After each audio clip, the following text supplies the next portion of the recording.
On today's bonus episode of Card Subject to Change, SCW Pros Devil Dog Dustan Moseley joins Nick and CZ in studio. Part of the For Frequency's Sake podcast network, you can subscribe for great content like my show, The Educated Ignorance, 3 times a week, The Data Lab, of course, Card Subject to Change, and other great podcast content. Now we send it ringside to the Wizard and the Honorable One. Thank you, Joe Winkle, for another great intro. Haven't had him bring us into the show for a couple weeks. Good to hear his voice back. Nick, how are you tonight? Hey, I'm doing great. We're working a little overtime here on a Monday night, and hey, I love working overtime when it's something you love doing in wrestling. I mean, it's not even work if we're talking about wrestling, I guess. We've got it never is. We have right now with us on the show. He is the current SCW Pro Iowa champion. He is none other than the Devil Dog himself, Dustan Moseley. Dustan, welcome to the show. Oorah. Hey, it's good to. I'm feeling really good. I can't speak for Nick. He sounds pretty good though. It's good to have you on the show, Devil Dog. Thanks for coming on.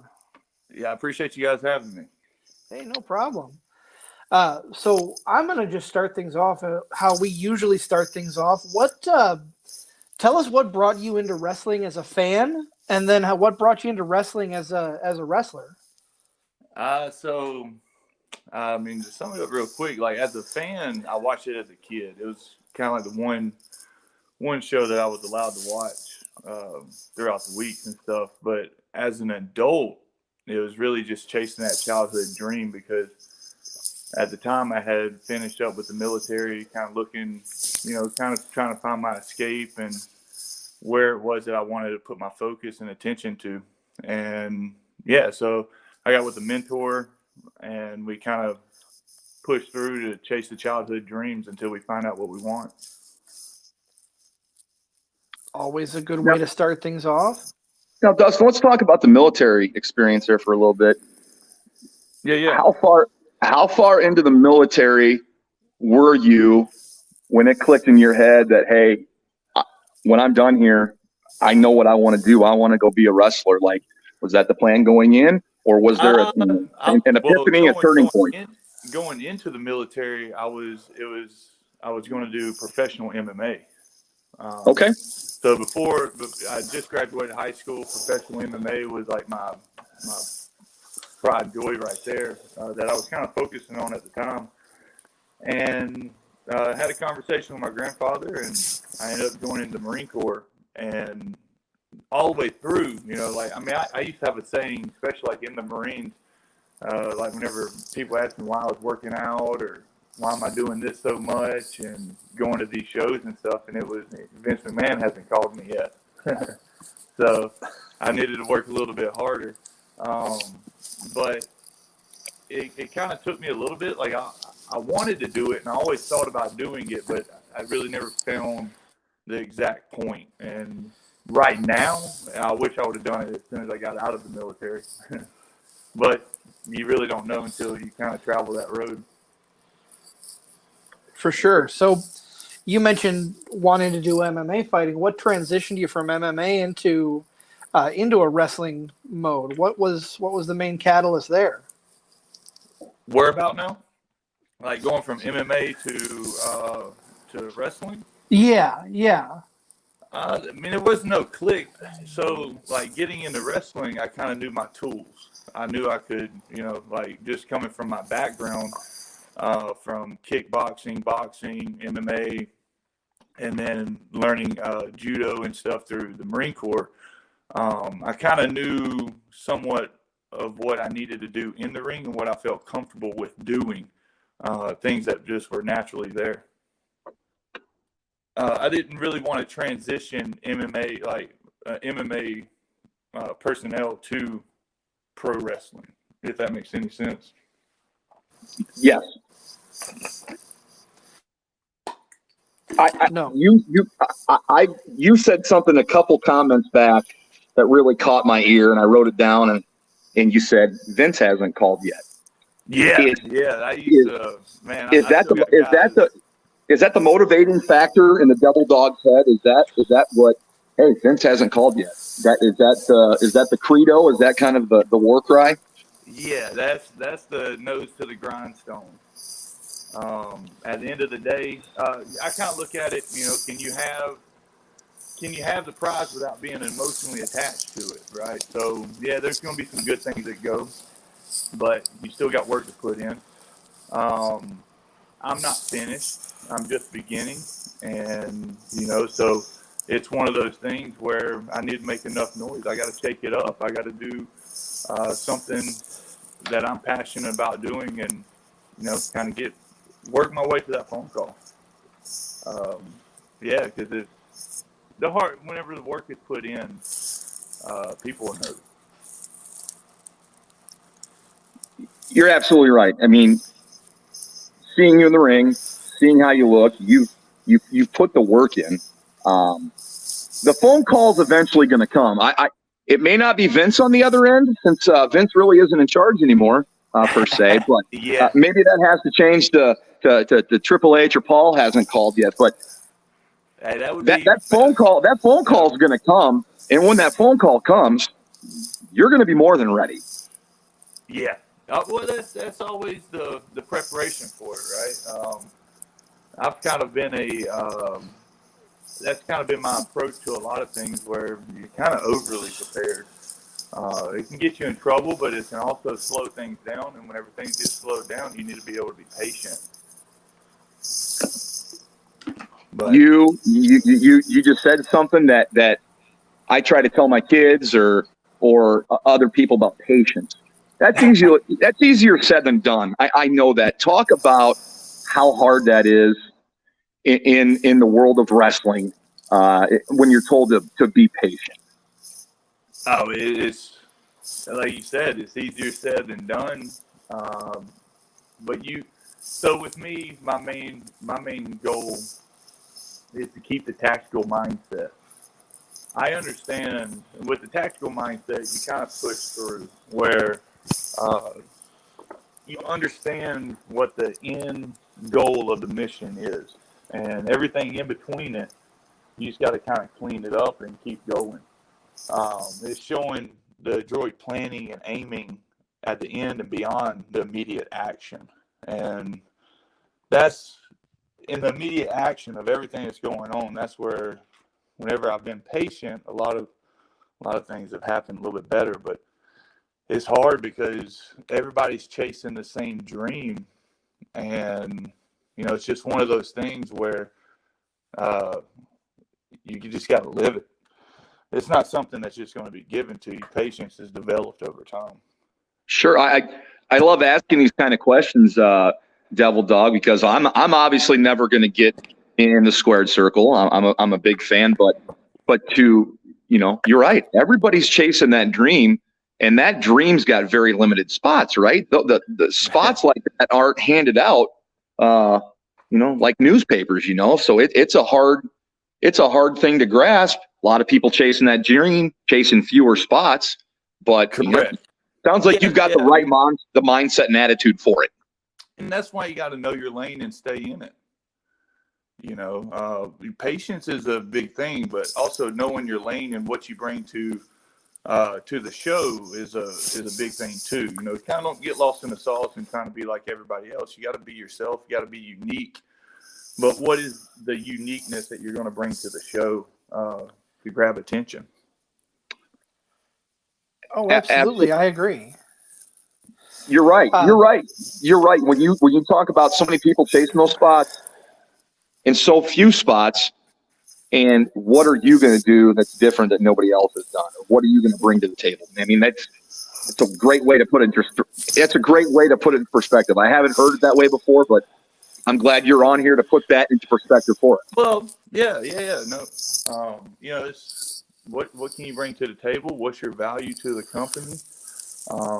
It's different things than just going out there and performing. To me, it's better to be well-rounded. A jack of all trades, a master at none.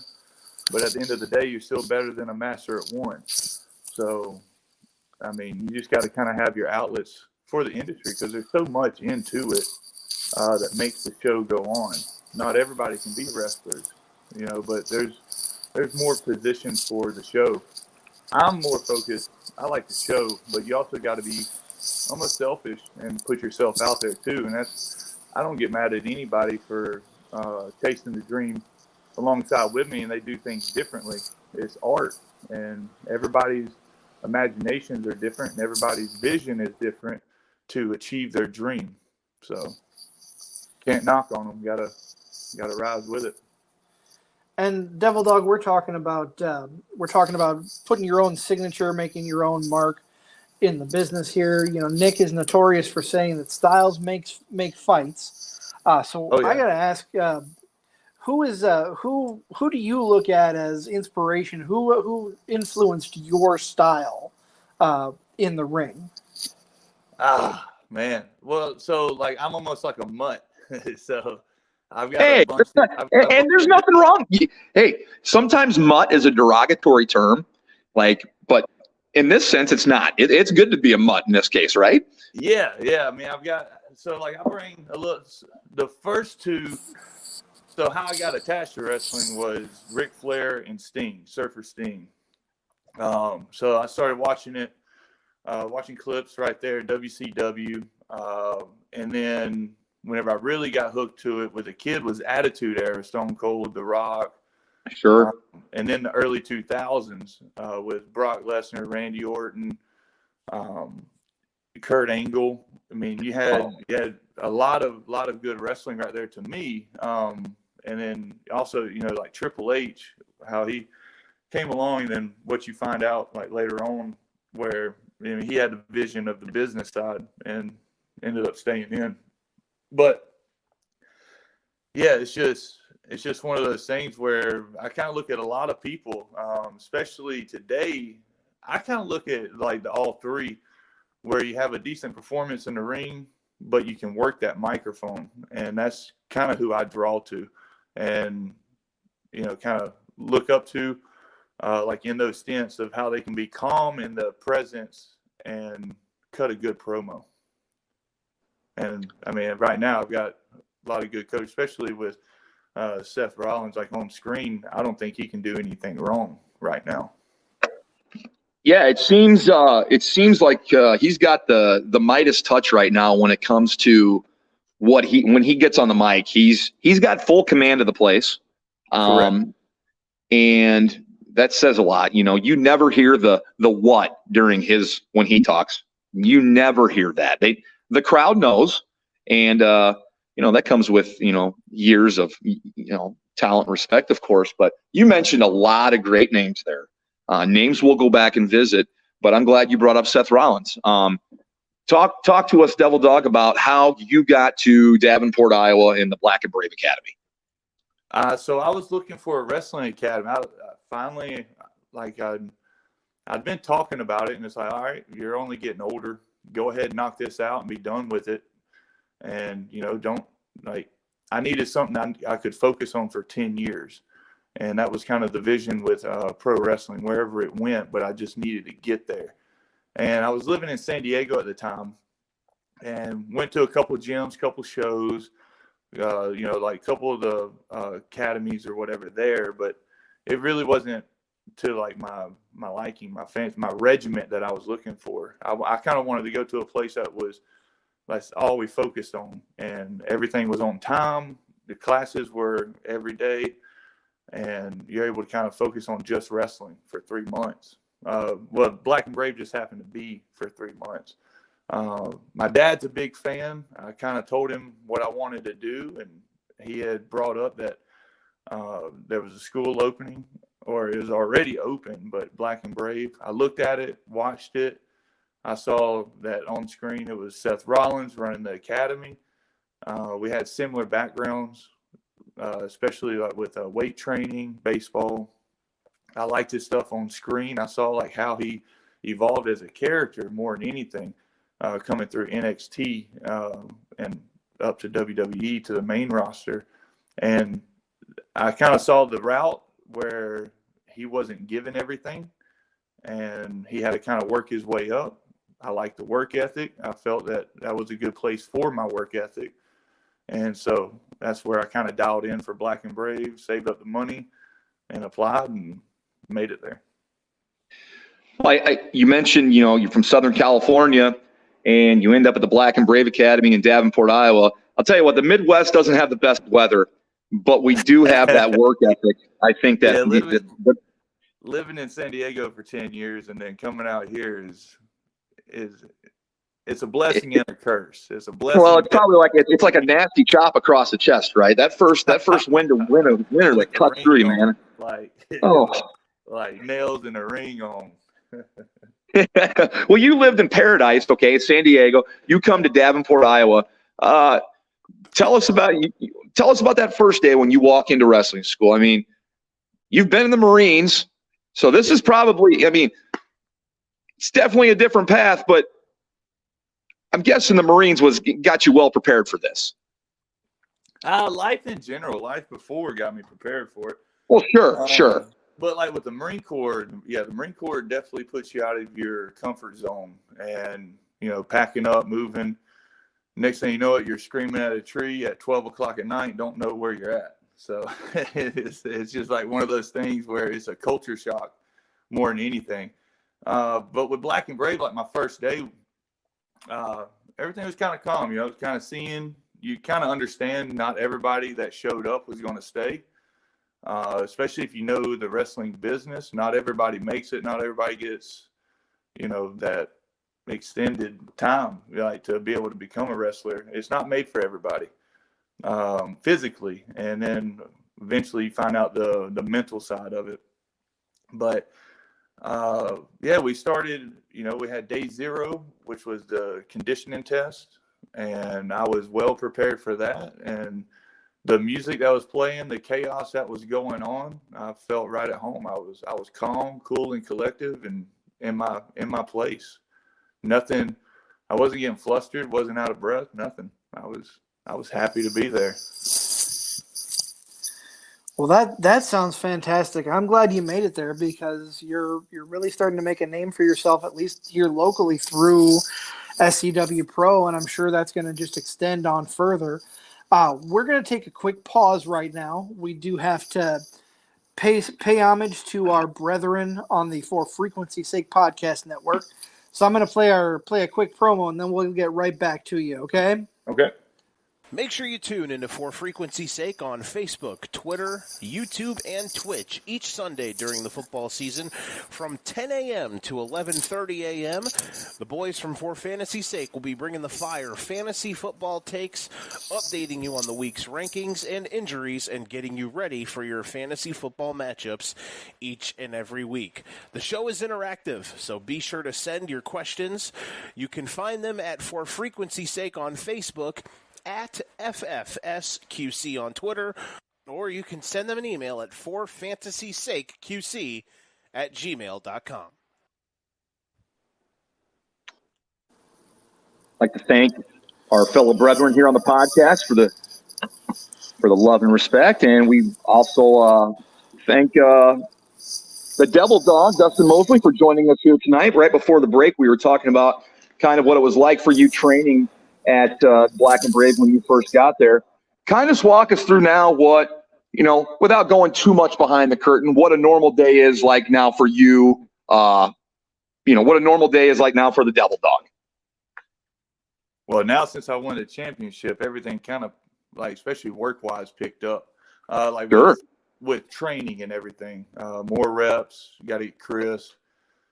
Conditioning, we're getting into the wintertime. So wintertime, I kind of try to put on a little bit more weight. It's a little bit easier around Thanksgiving and Christmas to put the pounds on. Oh, yeah. So that would be kind of like my off time. But yeah, usually 6 days a week going at it and trying to perform at least one day a week. And on top of being the current SCW Pro Iowa champ, you know, you got that target on your back, whether you see it or not. Oh, yeah, but the Devil Dog's always got a target on his back. Chip on the shoulder. Like, on his chest. At the end of the day, I'm the superior. I'm the backbone of this country. Now the backbone of the company, SCW.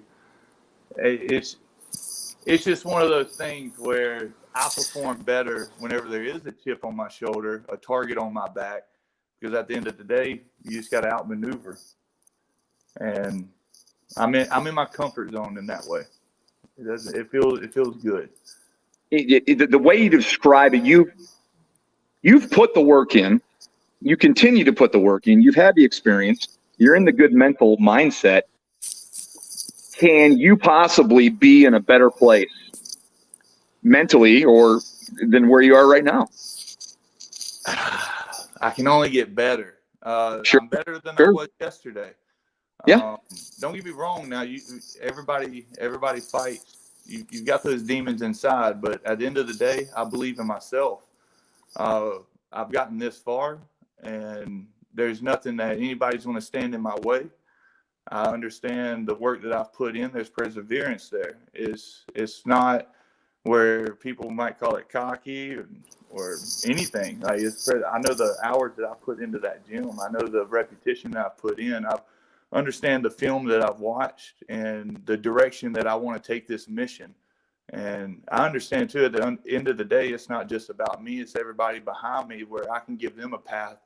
I can give them a platform to speak on or a dream to chase. It's the people that want to chase the same dream. It's veterans. It's anybody that needs a helping hand.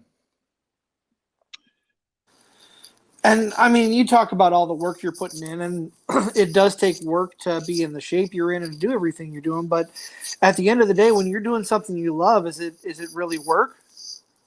I wake up with a smile on my face. I was. You got to understand. A year and a half ago, 2 years. Let's just say 2 years ago, I was in a whole different area, working a different job. This right here was just a vision. And I told everybody what I was not. I wouldn't say I told everybody, because I don't really talk about my next steps a lot. I don't like inside outside distraction. But on the path, like if you ask me, I kind of knew the direction that I wanted to go with it. I just needed to be put in the situations and given opportunities for it. It's very competitive. It's very competitive. So whenever you do get thrown the bone, you need to be able to turn it on and perform.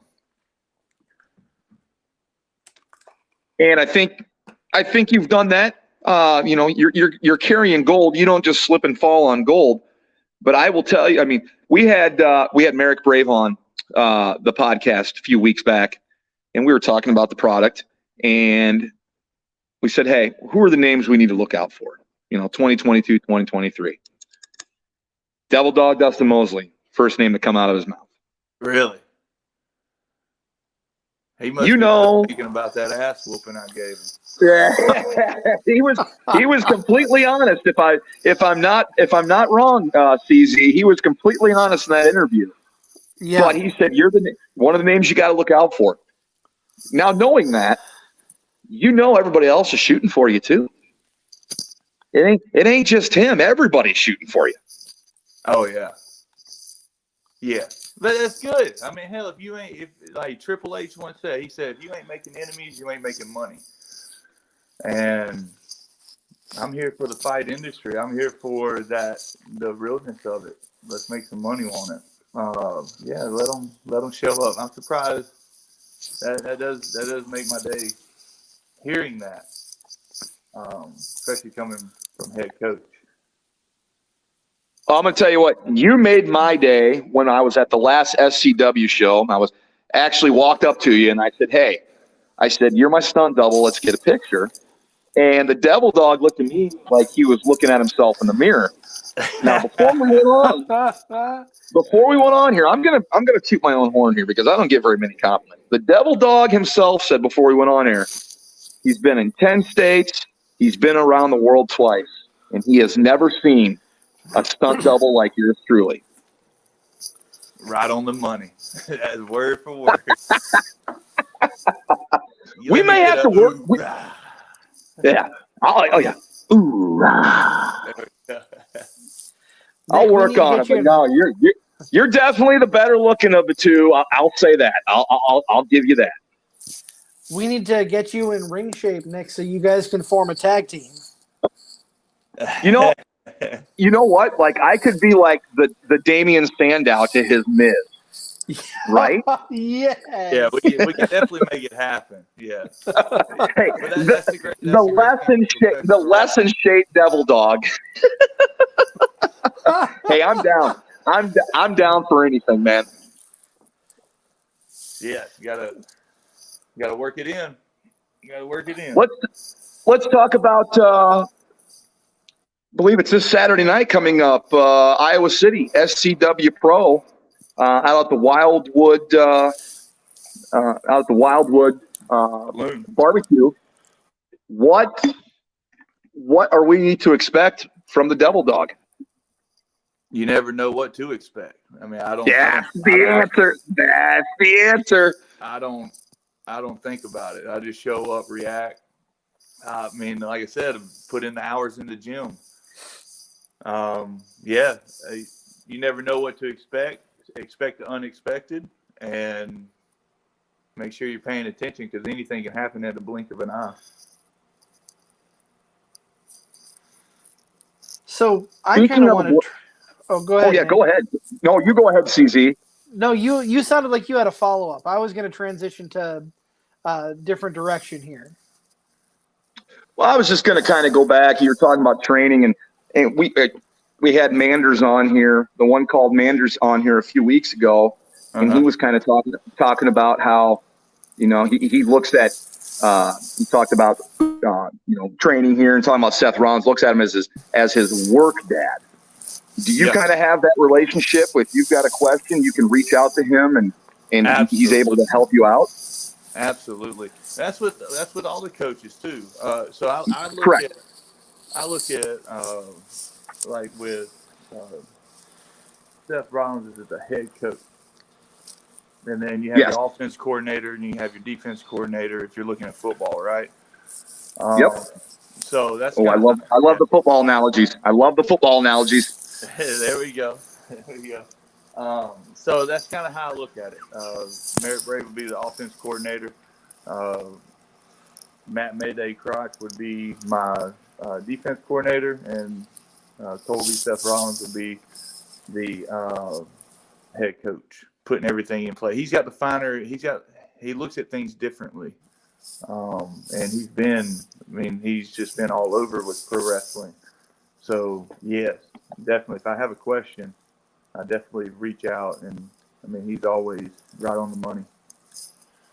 I mean, just hearing you say that, like, think how valuable of a resource that is. Like, I don't know. Think about wrestlers.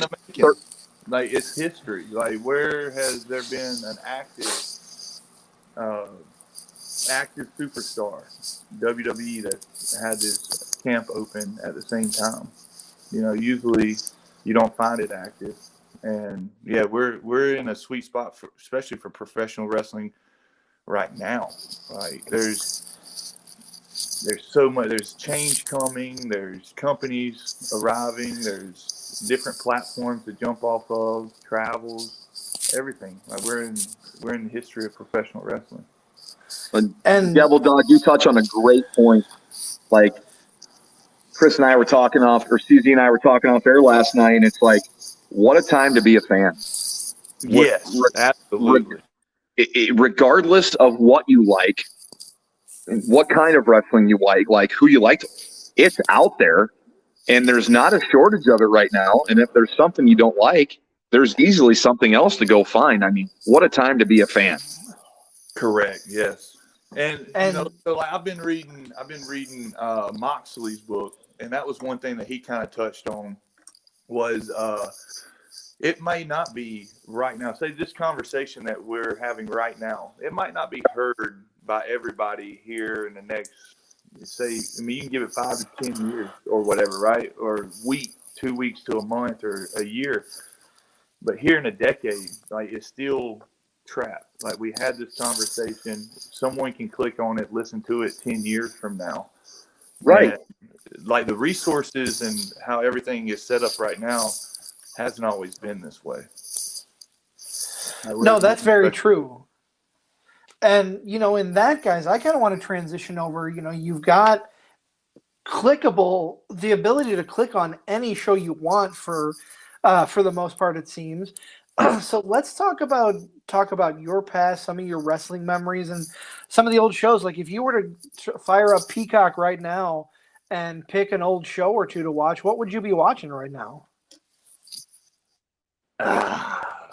Man, Attitude Era. It's my go-to. Like YouTube knows it.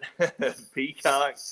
Like I don't know. I just like the promos and the rawness during that time, and stretching the boundaries and kind of going that way. Do I want today's wrestling to go back to that? No. It just brings the kid out in me. It shows me, the freedom that those guys had, and they were able to push the envelope that way. There's some good stuff that's going on today, and I don't want everything to go back to the Attitude Era, because if you watch in depth, there was some things that you can argue on, but the good, speaking of, bring up Merrick Brave, one thing that he's always said, like with pro wrestling, is when it's good, and when it's bad, it's bad. And the Attitude Era in the early 2000s is kind of like where, if I'm just pulling something up, that's usually where I go to. Now, you're talking about the Attitude Era. I have to ask, because you brought up earlier a bunch of great names from Stone Cold to Surfer Sting. Where did you gravitate? Were you more in the WWF during the Attitude Era, or were you on both? Where were you watching during the 90s and before they closed early 2000s? All right, so during the 90s, it was WCW. Like early 90s, it was WCW. Goldberg, Sting. My great-grandmother, her favorite was Goldberg, and she just thought that was the best man that's ever walked the earth, and she would just go crazy over him. But Sting and Ric Flair were the main ones that I was kind of watching and kind of like focused on. I would face paint my face every day like Sting. And then you remember a little bit later, whenever he changed his face paint, The Crow came out, the movie. And I was glued to that movie. And then I kind of phased out of WCW and then found WWF, and that's whenever, like 97, 98, I was into it then. And then 2001 was whenever I kind of caught the next step. Was Brock Lesnar, Randy Orton, and everybody else. A lot of good names coming out of 2001, 2002. You mentioned a couple. Let me ask you, any time in history, if you could step in the ring with any wrestler, past, present, who would you want to face in the ring?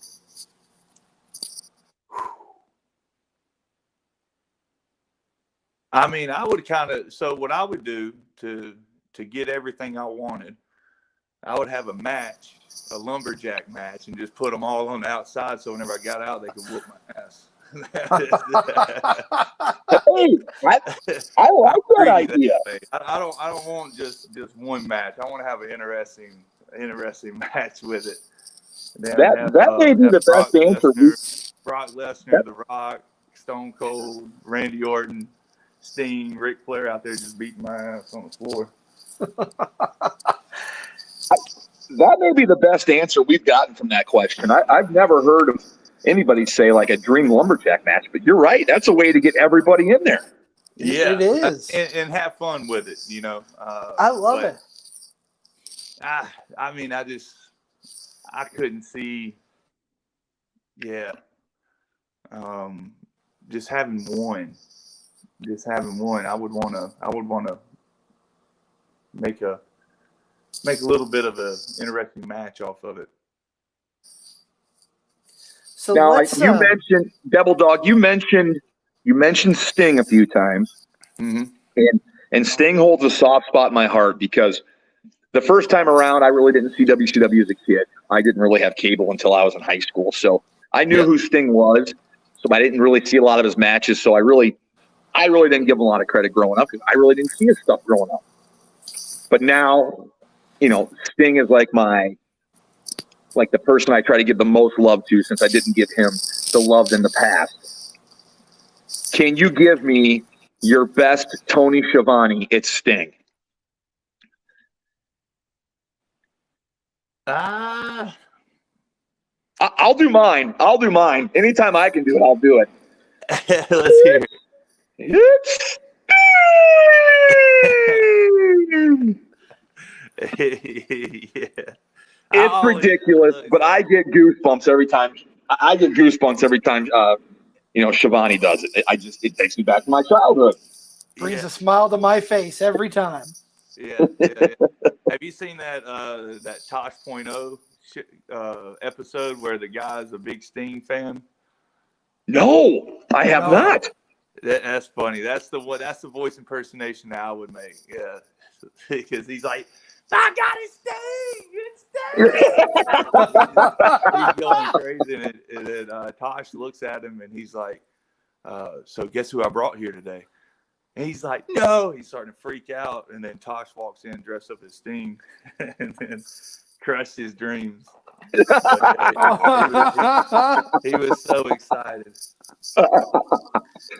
I am going to look that up when we are done recording, because I haven't seen that. I like Tosh.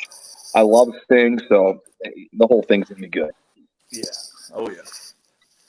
Well, gentlemen, we're going to take another quick time out and toss things over to talk about our websites on the For Frequency's sake. So give me just a minute. We'll do one more promo, and we'll come right back into things. Okay. In addition to bringing fire on the mic, the team at For Frequency's sake is still bringing it online as well. Check out ForFantasySakeQC.com this season for college DFS, Survivor League, and betting advice each and every week of this football season. Again, that is ForFantasySakeQC.com for college DFS, Survivor League, and betting advice each week during the football season. Be sure to like and subscribe anywhere you'll find us here. Devil Dog, we're coming back. Let me ask you, we've talked about your dream lumberjack match. We've talked about your time in the military, time at Black and Brave. Let's put on some fantasy booking hat for a little bit here. What is the one match that you would love to see? Let me ask you a two-part question, actually. If you could go back and watch any match that has ever happened in person in the front row, what would that be? Damn, that's a hard one. And if you have more than one answer, I'm fine with that too. Give us everything. That's a hard one. Because my favorite match of all time is The Rock and Mankind in the empty arena match. I know that's halftime heat. I understand that's weird, but you can hear everything those guys are saying, doing, all of that. And that's why I like it. To me, it was just a really good match.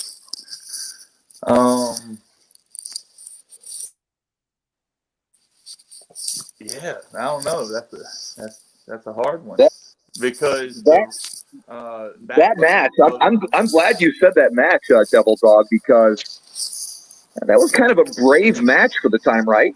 It hadn't been done in the Attitude Era. Well, in WWE, in the Attitude Era, right? Or I thought they did it years ago. But it must have been with a different company and stuff. But right, I'm talking like the WWE with Rock and Man. I mean, that was kind of a. I love the idea for halftime heat. I love the empty arena match, like you said. Yeah, you could hear what those guys were doing, but it looks so good, even in an empty arena. Yeah, and they were just going all over the place. But like whenever they're in the ring, you can hear everything. It was just good. Like, and that's kind of. Yeah, I mean, you can go with the loud match, but yeah, I don't know.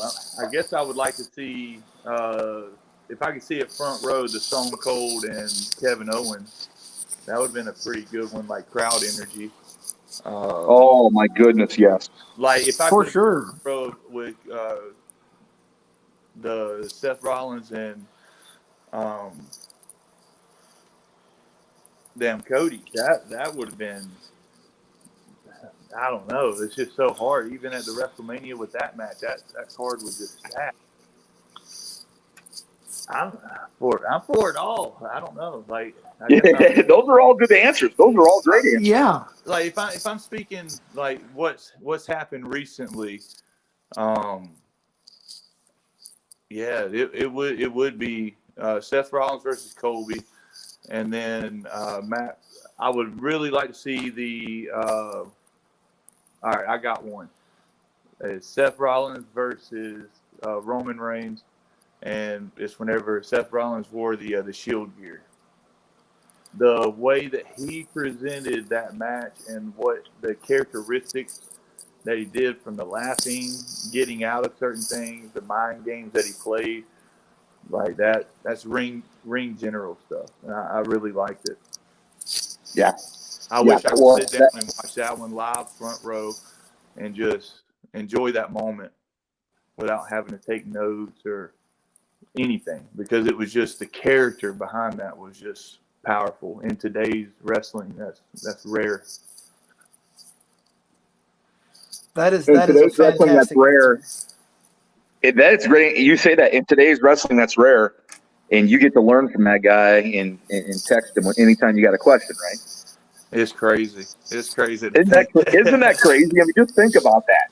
Yeah, it's. I mean, it all started with a vision, and now I'm enjoying the in the moment process, and I have to remind myself every day that's where patience comes from. But enjoy the moment. It might not be going your way right now, but it's preparing you for something bigger. And yeah, like I said, my life's completely changed in 2 years, and I'm enjoying every day of it. You said your life's changed in 2 years. Where are you at 2 years from now, Devil Dog? Taking over the world.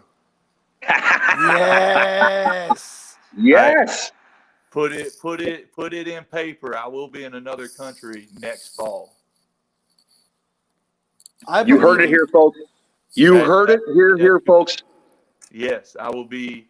I'm looking at it right now. It's going to be one of the first countries, definitely Australia by wintertime, by December of next year. But Canada, UK, Japan, Australia. Time to put in work. Canada, UK, Australia. What the Devil Dog's telling you, folks, is get your tickets now to get out and support the SCW Pro Iowa champ, whether you like him or not, because he's taking this thing worldwide next year. So, yeah, you heard it here first, and on the Card Subject Exchange podcast, and the Devil Dog himself. We're not making this up. Negative. Nothing's made up. It's all real. Well, it's all real. It's all real on this show. I love it. I love that fall 2023. Where do you see yourself in 2 years? Taking over the world. We're coming to an end of the year. Last year I said, man, this has been pretty wild. Next year's going to be crazy. Right. This year's been really crazy. So I can only imagine. Hey, the sky's the limit for you, and we, we here at Card Subject Change, we like to support indie wrestlers. We particularly have a fondness for SCW Pro because it's right in our backyard, and anybody who comes out of Black and Brave. We're gonna bring things to a close here, Devil Dog, in just a moment. But tell us where we can find you in the coming weeks. Where are you going to be wrestling at? Well, this weekend I'll be at SCW at Wildwood. I really just need to check my schedule and check my calendar and see where else. But if I'm not at a show on the weekends, I'm training during the week. So. No, that makes sense. We will definitely get you want to put your social media out there for the fans. We'll definitely put it out there for them as well. Yeah. You just got the Devil Dog on Instagram and then Devil Dog on Twitter. That's pretty much where I'm at right now. Just kind of putting everything out. If you want to see matches, you got the Patreon with SCW. they've got a lot of my matches that's been here in the past year for those, and then the rest are kind of like on YouTube. Yeah, so be on the lookout for those. You're, Merrick Brave mentioned the Patreon. That is only $5 if you want to subscribe to SCW's Patreon. It's a great resource if you want to go back and look at some older matches, some current matches. I'm glad you mentioned that. Yeah, I mean, well, right now that's where my vault's at. They've got a lot of my good stuff, a lot of good matches there. Everything else has been on the road, so you kind of pick those up. But a lot of good stuff's been happening at SCW, especially with the matches and storyline. I can't really complain right now.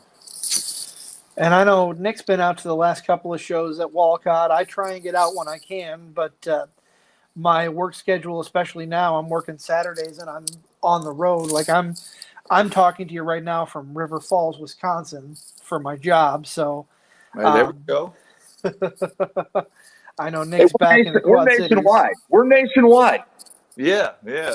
Hey, Dean, I've got the magazine where he was on the cover, and he said, "Today we're taking over the U.S.